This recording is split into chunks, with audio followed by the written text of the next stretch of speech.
Vocês se lembram que nós, químicos, né, estudamos a matéria. E essa matéria era formada por átomos. Quando esses átomos se unem, dão origem às várias substâncias. E o nosso tema hoje são essas substâncias. Para facilitar o nosso estudo, nós vamos dividir essas substâncias em dois grandes grupos. Compostos orgânicos, que vão ser vistos no final do curso, e hoje os compostos inorgânicos. Existem 4 funções importantes, que são as que nós vamos observar, então, nessas 2 aulas que seguem. Então, as 4 funções mais importantes são os ácidos, as bases, os sais e os óxidos. Vamos falar um pouquinho de cada um deles, de aplicação dos mais importantes, não é? Só que antes de entrar propriamente em ácido, base, nessas funções, eu preciso ter alguns conceitos prévios, não é? Para depois entender melhor a definição do que é um ácido, do que é uma base. Então, nós vamos observar essas telas aí super animadas para entender algumas coisinhas. Temos aí um gerador, uma lâmpada, uns fios e água com açúcar. Esse esquema aí montado é para testar a condutividade elétrica de uma solução. Se você observar, a lâmpada está apagada, né? Então, água com açúcar não conduz a corrente elétrica. Nós vamos chamar essa solução de uma solução não eletrolítica. Já numa segunda situação, você vê lá o mesmo esquema, não é? Só que a gente colocou água com sal agora e a lâmpada lá acesa, não é? Então, água com sal é uma solução que conduz a corrente elétrica, chamada de solução eletrolítica. Bom, como é que isso acontece? Por que um conduz, o outro não? Quem vai esclarecer isso para a gente foi um cientista chamado Arrhenius, com a sua teoria da dissociação iônica, não é? Para Arrhenius, um meio se torna condutor de corrente quando nele existirem íons livres. Então, no açúcar não conduziu, não deve haver íons. No sal conduz, deve haver íons. Mas para a gente ficar com isso bem claro, não é? Vamos observar a animação que nos dá aquela visão além do alcance. Água com açúcar. Você não consegue enxergar as moléculas, então nós temos um desenho para ficar bem claro para você. Você põe o cristalzinho de açúcar num copinho de água, ele dissolve, quebra esse cristal e o que fica liberado na água são moléculas. O açúcar, o sacarose no caso, C12, H22O11, é um composto molecular. Então você não percebe íons no meio, por isso que não conduz a corrente elétrica. Agora, já o sal conduziu. O que aconteceu então com o sal? O que tem ali dentro para conduzir a corrente? Segundo Arrhenius, íons. Vocês se lembram da ligação iônica que nós aprendemos a semana passada, na última aula? Então, NaCl, que é o que forma o sal de cozinha, são íons. Então, a nossa visão ali, o sal, NaCl, na bordinha do copinho, quando ele mergulha na água, esses íons que já existem, já estão aí, se dissociam, se separam, não é? Então o sal, um composto já iônico, na água libera os seus íons, tornando o meio condutor de corrente elétrica. Se você observar, nós tínhamos um aglomerado iônico, né, o NaCl, um sólido cristalino. Quando foi colocado na água, esses íons se separam, se dissociam. Então sai lá o Na+, e o Cl- soltos na água, que tornou o meio condutor. Agora, nós falamos de dissociação, essa separação. Nós vamos falar daqui a pouquinho de ácidos. E esses ácidos, eles são compostos covalentes moleculares. Só que quando eu coloco esses ácidos na água, eles conduzem a corrente elétrica. Mas que coisa estranha, você acabou de dizer que quem é covalente molecular não conduz e ácido em água conduz? Sim. O que acontece com esses ácidos em meio aquoso, de tão diferente do que aconteceu com o açúcar? Se você observar a animação, nós temos então o HCl, um composto covalente molecular, não há íons aí. Quando ele mergulha na água, o cloro, que era aquele elemento bastante eletronegativo, rouba o elétron que está compartilhando com o hidrogênio. Então o cloro se aproveita da sua eletronegatividade e na água rouba esse elétron, ficando com uma carga negativa e o hidrogênio positivo. Se você percebe, no NaCl existiam íons que foram separados. Aqui eles não existiam, eles foram formados em contato com a água. Então é uma ionização, que você observa aí já resumidinho então. HCl em água, então a molécula entrou em contato com a água, formamos íons H+ e Cl-. Você percebeu que para conduzir a corrente precisamos de íons. Os sais são compostos já iônicos e liberaram esses íons na água, sofrendo uma dissociação. Então dissociar é separar. Os ácidos, por sua vez, em água, em contato com a água, formam íons que não existiam. Esse fenômeno se chama ionização. Então, dissociar, separar, ionizar, formar esses íons. Então, Arrhenius define ácidos na sua teoria como substâncias que em água ionizam e liberam o cátion H+. Vamos olhar a tela. Segundo Arrhenius, temos lá um ácido H, aquele índice ali, não é? O A maiúsculo está representando um ânion qualquer. Colocamos na água, ioniza, libera o cátion H+, e o outro ânion. Então você percebe que o Azinho minúsculo ali é o índice do hidrogênio, então entram 1, 2, vão sair 1 ou 2, e é a carga do ânion. O que é importante para a gente é esse cátion H+. Então o que define ácido, o que determina a acidez de um meio é a presença deste íon H+.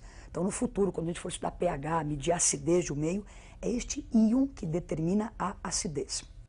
Nós vamos ver agora alguns exemplos com alguns ácidos das suas ionizações. Então observem a tela. O HCl, em contato com a água, ele ioniza, liberando aí o cátion H+, caracterizando um ácido. Então você vê H+, aquoso, e liberando também o íon Cl-. Como o HCl libera só um hidrogênio ionizável, né, só um cátion H+, ele é um monoácido. Como ele não tem oxigênio na sua estrutura, a gente classifica ele de hidrácido. Na sequência, aparece o ácido H2SO4. Então ele já tem um índice ali, ó, se você olhar no hidrogênio, 2. Então são 2 H+, 2 íons H+, liberados na água. Se você tira o H, o que sobra é o ânion, que é o SO4. Lembra que o índice é a carga desse ânion, então é SO4, 2-. Este ácido, esse exemplo, como ele liberou 2 hidrogênios ionizáveis, ele é um diácido. E como ele tem oxigênio na sua estrutura, um oxiácido. Agora nós vamos observar os principais ácidos e algumas aplicações desses ácidos. Então, olhando a tela, nós temos ali HCl, ácido clorídrico. É o ácido que você tem no seu estômago, que causa azia. Também vendido no comércio como ácido muriático, para limpar chão de pedra.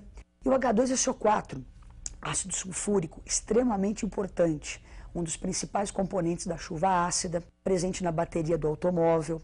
Na indústria, extremamente usado em vários setores. HNO3, ácido nítrico, descoberto lá pelos alquimistas, era chamado de aquaforte já naquela época. Então, um ácido que também está presente na chuva ácida e entra na fabricação de explosivos e fertilizantes.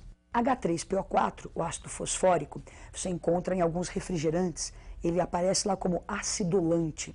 H2CO3, o ácido carbônico, aparece também em bebidas efervescentes, refrigerantes, champanhe. Acabamos os ácidos, vimos os mais importantes e algumas das suas aplicações. Agora nós vamos falar das bases. Ainda falando de Arrhenius, né, ele definiu a base ou hidróxidos como substâncias que em meio aquoso dissociam e liberam exclusivamente o ânion OH-. Vamos formalizar o que a gente acabou de dizer ali na tela. Então, temos uma substância, esse C representa um cátion qualquer, o ânion OH, lembra que a carga do cátion escorrega lá no índice do ânion, coloquei na água, dissocia, lembra que separa os íons. Então nós temos o cátion e o que é importante, este ânion OH, que é a hidroxila. Se uma substância na água dissociar e liberar o OH, segundo Arrhenius, eu posso chamar isso de uma base ou hidróxido. Nós vamos ver alguns exemplos agora de dissociações de bases. 2 exemplos bem importantes, olha para a tela. Então NaOH, um composto cristalino, sólido, colocado em água, vai formar o Na+, meio aquoso, então está separando os íons, e libera lá o OH-, a hidroxila. Como esta base liberou só uma hidroxila, ela é classificada de uma monobase. No próximo exemplo, a gente observa o MgOH2, não é? Colocado em água, dá o Mg2+, como você tem 2 hidroxilas, se você observar lá 2 OHs, vão sair nadando na água 2 OHs. Como se libera 2 hidroxilas, eu vou classificar essa base como uma dibase.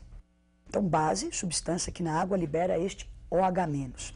Para você dar um nome para as bases, daqui para frente vai ser uma maneira mais simples de se dar um nome. Nós vamos falar primeiro o nome do ânion, depois o nome do cátion. As bases têm sempre como ânion o OH, o hidróxido. Então, para se dar o nome das bases, olha como é que a gente faz. Primeiro se escreve o hidróxido, que seria o nome do ânion, D, e o nome do cátion. É importante que você se lembre, é lógico, da tabela de cátions, não é? Que aparece no site, você pode ter na sua casa e tal. Vamos pegar agora as principais bases. Vamos ver como é que elas, quem são e as suas aplicações. Então, olhando a tela, as principais bases. NaOH é o hidróxido de sódio, soda cáustica, não é? extremamente importante você ter em casa para desentupir pia. Você usa para fazer sabão, uma base forte. O MgOH2, o hidróxido de magnésio, que é o que você, quando você tem azia, você bebe, que é um antiácido, leite de magnésia, ruim por sinal, né? CaOH2, o hidróxido de cálcio.